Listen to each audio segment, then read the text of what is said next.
My name is Miranda Cole, and I'm going to talk to you today about Mo Willems. Who is Mo Willems? Let's let him introduce himself.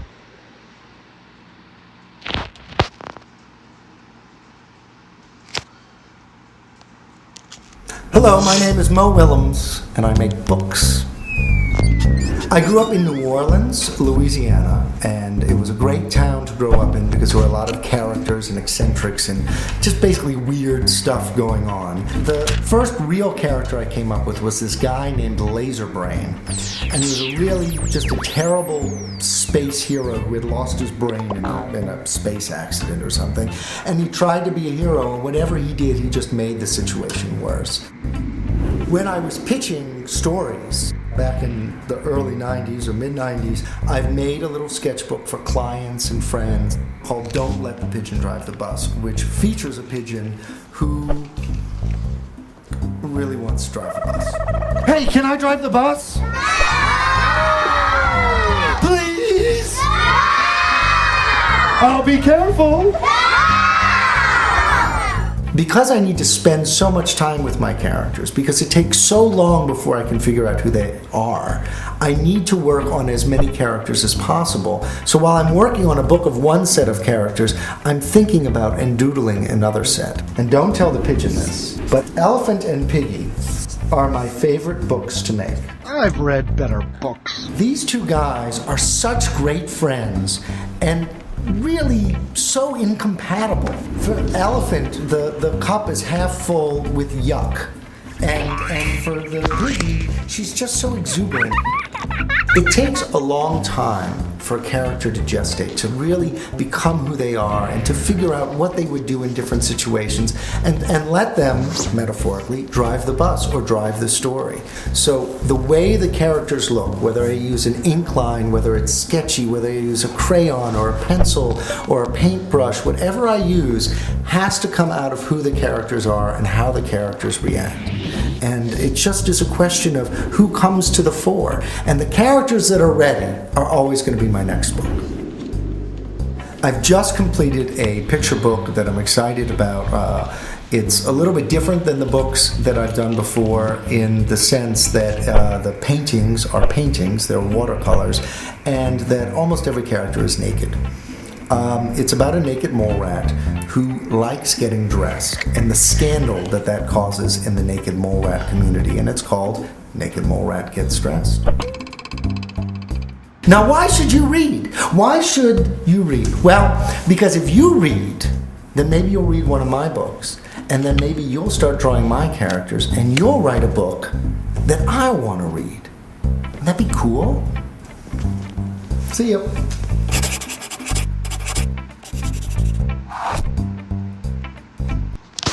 Okay. In this presentation, I will discuss 5 Mo Willems books, Mo Willems' style as an illustrator and author, how Mo Willems' life experiences have shaped him as an author, and resources that you can use to learn more about Mo Willems. In part 1, let's talk about my favorite books by Mo Willems. The first book I want to talk about is Don't Let the Pigeon Drive the Bus. In this interactive story, we are introduced to the pigeon who very badly wants to drive the bus. It is up to us to keep him from doing so, as we are tasked with telling him no each time he asks. This was Mo Willems' first ever published book. It was published in 2003, and then in 2004 it won the Calcutta Medal.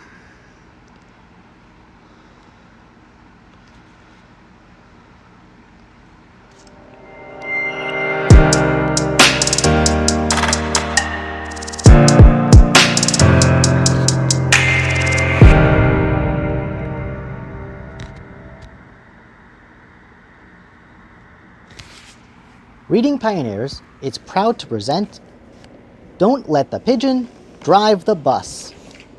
Words and pictures by Mo Willems.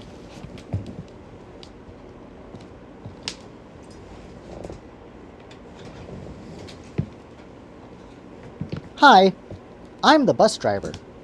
Listen, I've got to leave for a little while, so can you watch things for me until I get back? Thanks. Oh, and remember, Don't let the pigeon drive the bus.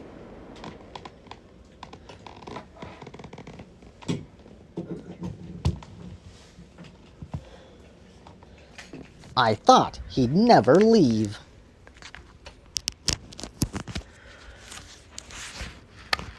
Hey, can I drive the bus? Please? I'll be careful. I tell you what, I'll just steer. My cousin Herb drives a bus almost every day. True story.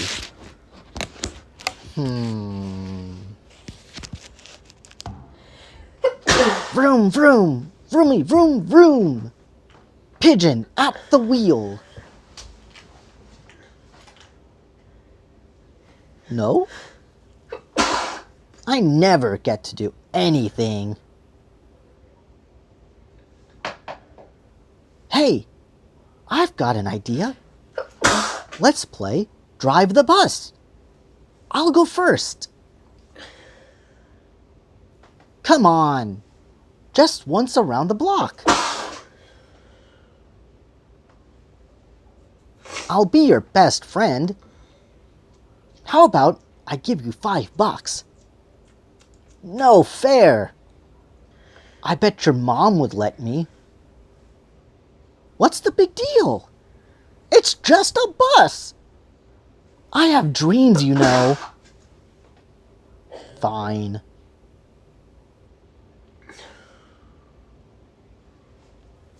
Let me drive the bus.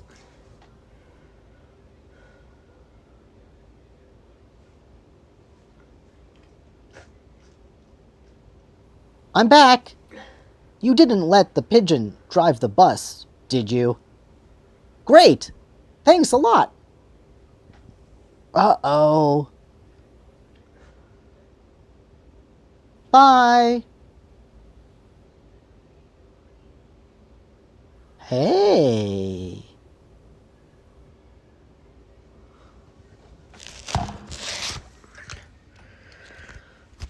All right.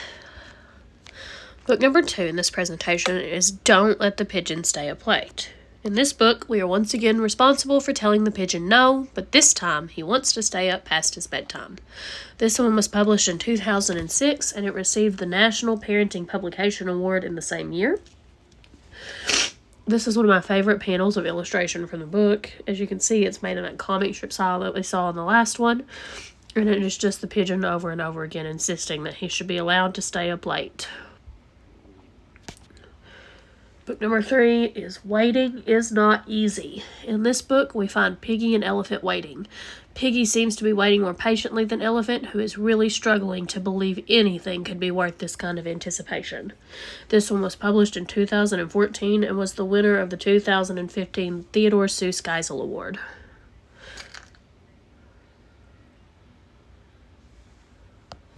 Waiting is Not Easy. By Mo Willems.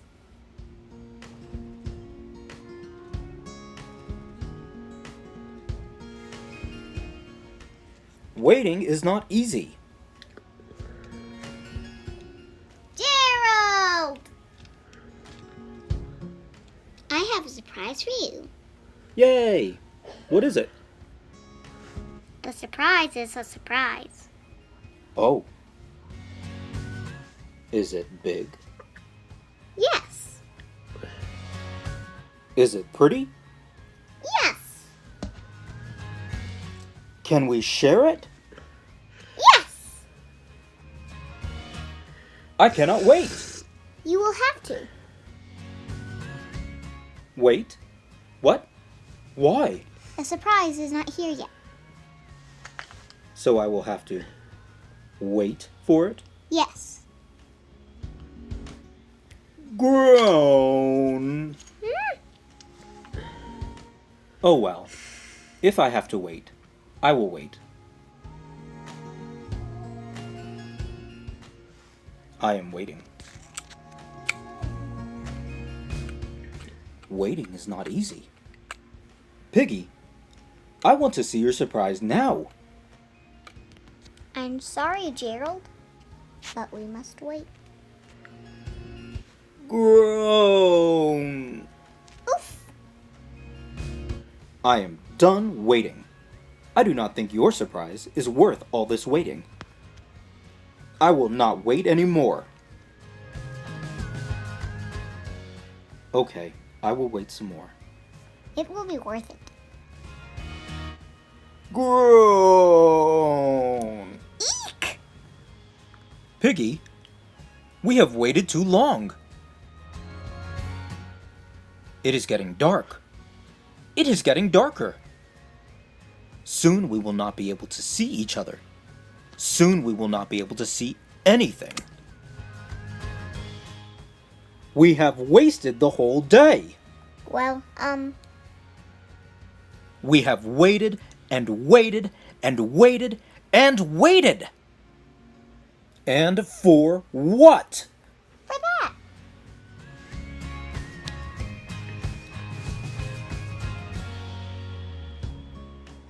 This was worth the wait. I know. Tomorrow morning, I want to show you the sunrise. I cannot wait.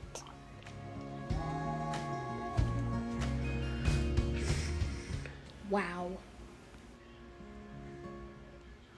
Story.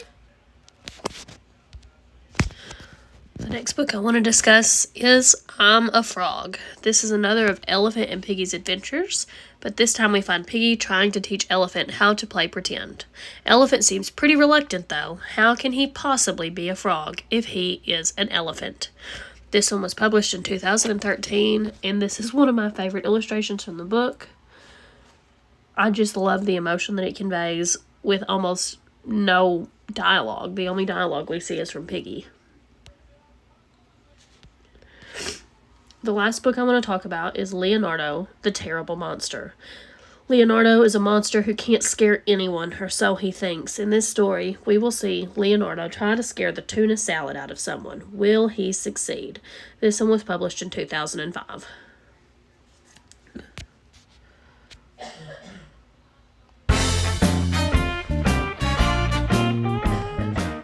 Your pal Mo Willems presents Leonardo, the Terrible Monster.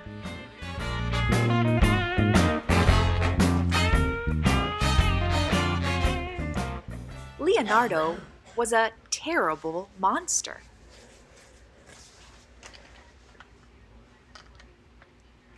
He couldn't scare anyone.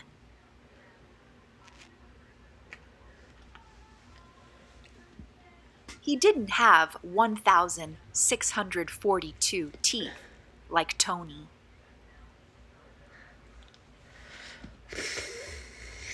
Note, not all teeth shown. He wasn't big like Eleanor.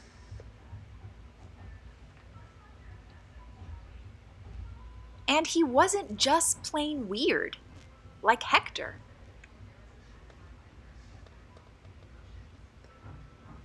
Leonardo tried very hard to be scary, but he just wasn't.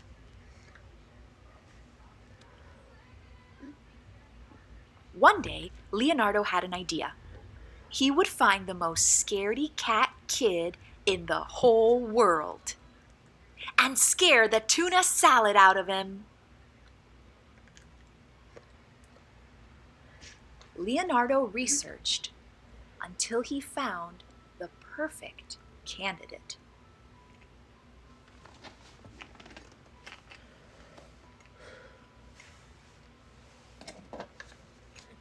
Sam. Leonardo snuck up on the poor, unsuspecting boy.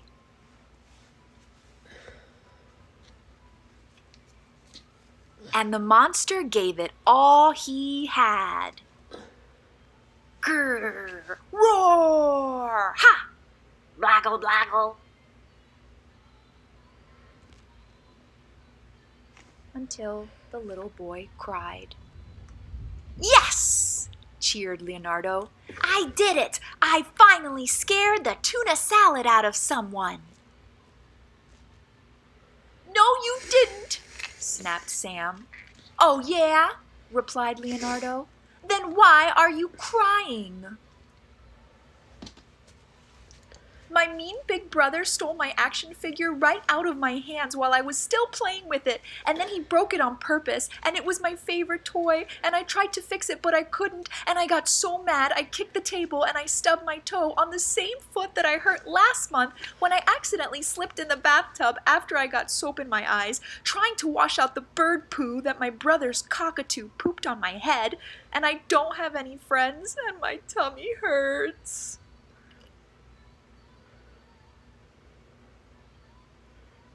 That's why. Then Leonardo made a very big decision. Instead of being a terrible monster, he would become a wonderful friend. It's okay.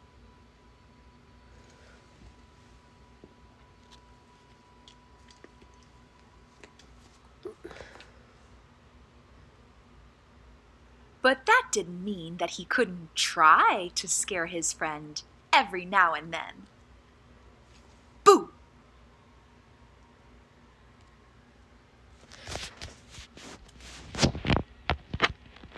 In part 2, I want to discuss Mo Willems' style.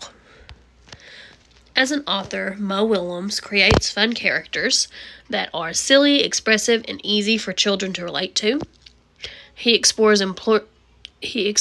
important themes such as friendship, empathy, and perseverance in a way that is appropriate for young readers.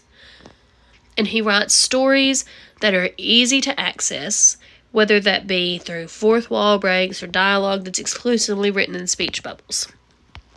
A favorite quote from Mo Willems about his writing style is, "I always think of my audience, but never think for my audience." As an illustrator, Mo uses bold, colorful artwork with bright colors that captivate his audience. He adds humorous background details like the feathers in the picture above flying off the pigeon. These add a little extra flair and encourage the readers to closely study the illustrations.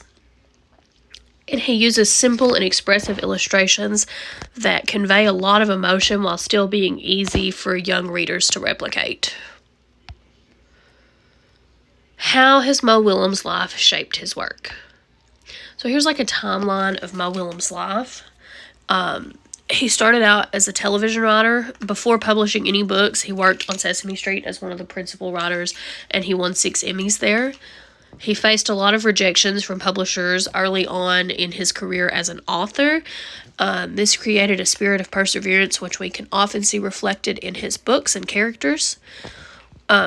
Mo became a parent later on, and this has given him first-hand experience with how children express and feel emotions. Willems has always loved classic cartoons and comic book strips and has said that Charles Schulz is one of his heroes. And at age 5, he wrote a letter to Charles Schulz that read, "Can I have your job when you die?" He has been largely inspired by his mentor, Maurice Sendak, and Sendak's influence can be seen in Willems' storytelling style. Here are a couple of interviews just to get more of an idea about who Willems is as a person.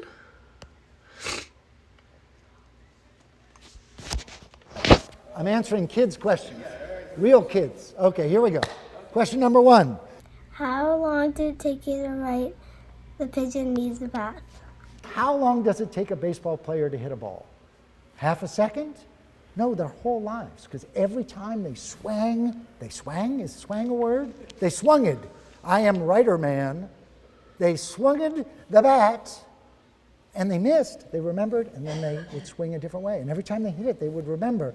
And so I've been writing jokes and making drawings my entire life. So the drawings in that book are as old as I am. I'm about 5,000 years old right now. So it takes a long time to make a book. To produce a book, it depends. And the production depends on whether I know the character. Like the pigeon, I know how to draw the pigeon. I know what sort of pencil I use. I know what sort of paper I use. Half a year. something like that. Have you ever gotten stuck on a book? And if so, how did you get unstuck? Well, how do I get unstuck? Well, the great thing about getting unstuck is that a pencil has an eraser. And so you can erase one idea and draw another. And notebooks have lots and lots and lots of paper. And I draw in my notebook every day, and then I can go back and pick out the things that work. Also, I recommend taking walks. I like to walk. I get ideas while walking. I like all the sound effects in that spaghetti. How did you come up with the idea? I love silly sounds. Crack, crack, crack, crack. I love making up silly words. That's why I have characters with names like Reginald von Hooby-Dooby. And so silly sounds are my thing. Or more specifically, silly sounds are my boop.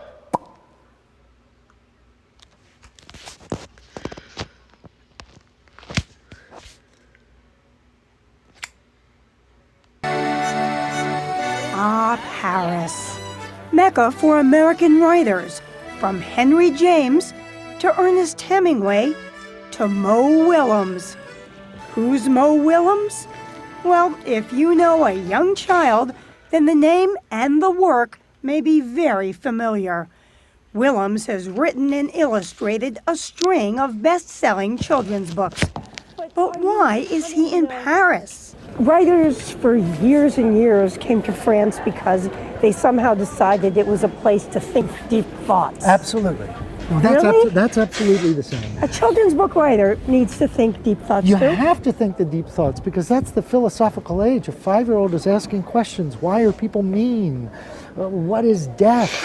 Can I drive a bus? I mean, these really deep thoughts. In fact, one of Willems's most popular characters is a pigeon who wants to drive a bus. Please. As this animated version shows, the pigeon makes the same kind of preposterous demands that children know they themselves make. I tell you what, I'll just steer. My goal is to write 49% of the book and then to let my audience create the 51%. They are my collaborator more than they are my audience. You've said that part of the reason that you write these books is that there's no such thing as a good childhood. What do you mean by that? That's a terrible time. It's a terrible time. You were born into a world where none of the furniture matches you. You walk into a room and the room is saying, you're nobody. Let's say we're having a good time, right? I hope you're having a good time. I'm having a great time. Imagine if a giant hand came down, plucked you out of the room, and said, no, now we're doing something else. And if you complained, it was your fault for getting fussy, for being angry about the hand dragging you out of the room. As for Willems's own childhood, he grew up in New Orleans, the son of Dutch immigrants, and started cartooning at a young age. In 2nd grade, the class bully would not tease me or bully me if I had a gag, so I had a daily strip in 2nd grade. A little comic strip. Yeah, just come up with a little gag and I'd show it to him, and if he laughed, then I was off the hook for the day. After college, he tried stand-up comedy. What kinds of things did you do? I did things that large groups of people thought weren't funny, by and large. It's sort of, with sketches about like the guy who announces all the subway trains trying to order food, that kind of thing. At just 24, he was asked to do one of his comedy bits as an audition to become a writer on Sesame Street. I think I did one about the characters from Double Mint commercials going on a double date. Double fresh. To meet Boutros Boutros-Ghali, something like that. And they liked the sketches. He got the job and spent 9 years there, winning 6 Emmys. He left to work on cartoon shows. Sheep in the big city. Farmer John loves his animals, especially a spunky little sheep called Sheep.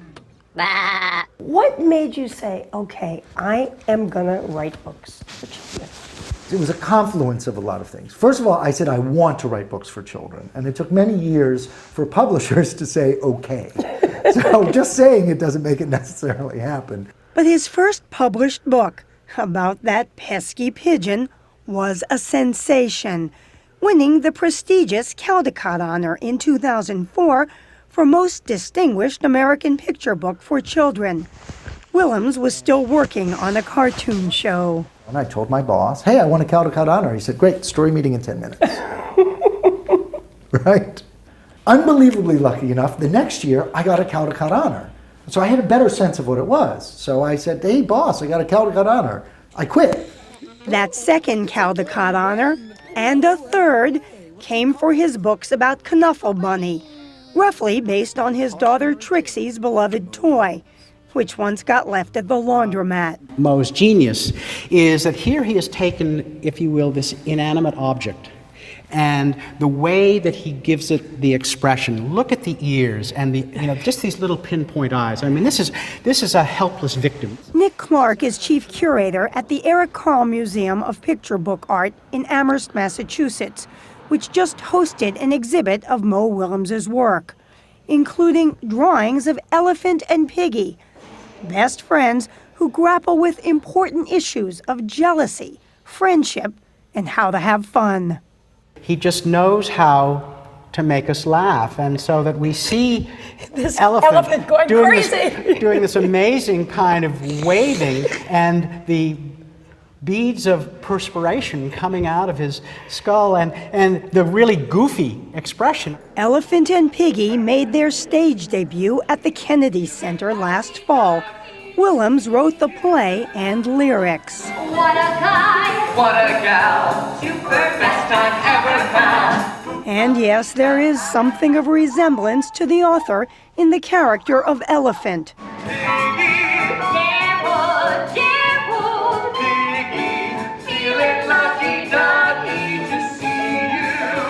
When Willems went backstage to visit with the cast and crew, he couldn't help breaking into a little dance. You can do it, baby, do boom, boom, boom. But mainly, he was thrilled by the delight of the children, who lined up for autographs after the show. We liked when we got to help out. That's awesome. Did you yell banana really loud? Yeah! That's awesome. Then Willems headed back to Paris for long walks with his wife Cher and hours spent sketching at a sidewalk cafe, making pictures of real people instead of book characters. Here's a guy. He did not seem to be the happiest guy in the world. No. But never fear. Willems has not totally lost himself in the pleasures of Paris. He's just out with The Pigeon Needs a Bath. And wherever Mo Willems goes, he plans to take the rest of us along. I want to continue to make my life an adventure, and I would love for people to enjoy watching the results of the adventure that I'm on.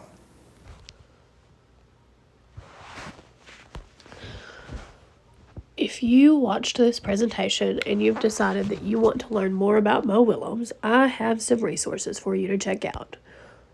So first I want to tell you about his website for kids, which is called pigeonpresents.com.